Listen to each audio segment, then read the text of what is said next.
गौतम, सामाजिक बाल विकास कल्याण मंत्री, दिल्ली संवाददाता के न्यूज हमारे संवाददाता से उन्होंने खास बात की, हम आपको दिखाते हैं। हमारे साथ राजेंद्र पाल गौतम जी है। सर, आज का जो ये प्रदर्शन आप लोग कर रहे हैं, क्या कारण है? मतलब जानना चाह रही जनता कि एलजी में और केंद्र सरकार में और आप लोगों की सरकार में क्या कॉन्फ्लिक्ट्स हो रहा है?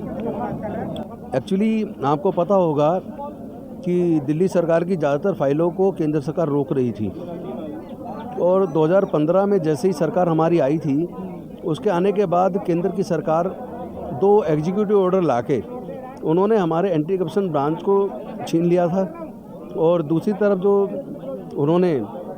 जो दिल्ली की सरकार को जिस तरह के अधिकार थे, उन अधिकारी को एक एग्जीक्यूटिव ऑर्डर के द्वारा छीन लिया था, जिससे फिर डिस्प्यूट पैदा हुआ। बहुत सारी फाइलें एलजी साहब के यहाँ पेंडिंग रखी रही और दिल्ली का काम सफ़र हुआ।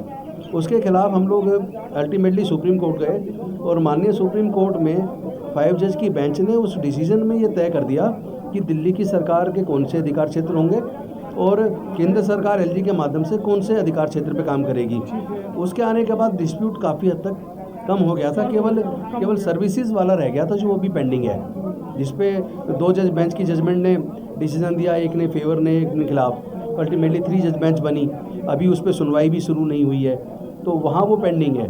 लेकिन अब जब उन्होंने देखा कि दिल्ली की सरकार ने दिल्ली की जनता के लिए इतने सारे काम कर दिए हैं और बीजेपी को बिल्कुल सफाया कर दिया है, बीजेपी लाख प्रयास करने के बावजूद दिल्ली में सत्ता में नहीं आ पा रही है, इसके लिए उन्होंने दिल्ली की सरकार जो जनता के हित में काम करती है वो काम ना कर पाए, तो उनके अधिकारों को छीनने के लिए ये अभी एक बिल लेके आई है, जिसमें government of NCT of Delhi जो एक्ट है, उस एक्ट में कुछ अमेंडमेंट करके वो जो अधिकार क्षेत्र माननीय सुप्रीम कोर्ट ने तय कर दिए थे उसको भी डिस्टर्ब करने का एक प्रयास है।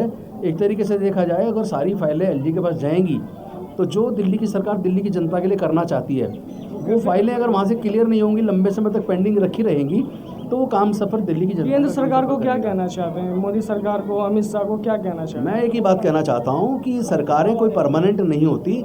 आज हम हैं, आप केंद्र में हैं, दिल्ली में हम हैं, हो सकता है कल आप केंद्र में ना रहे कोई और आए, हो सकता है परसों हम दिल्ली में ना रहे कोई और आए।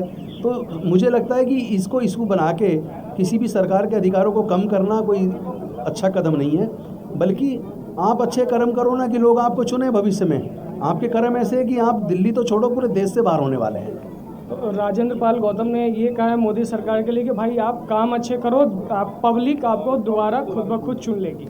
और यहाँ पर रुकते हैं।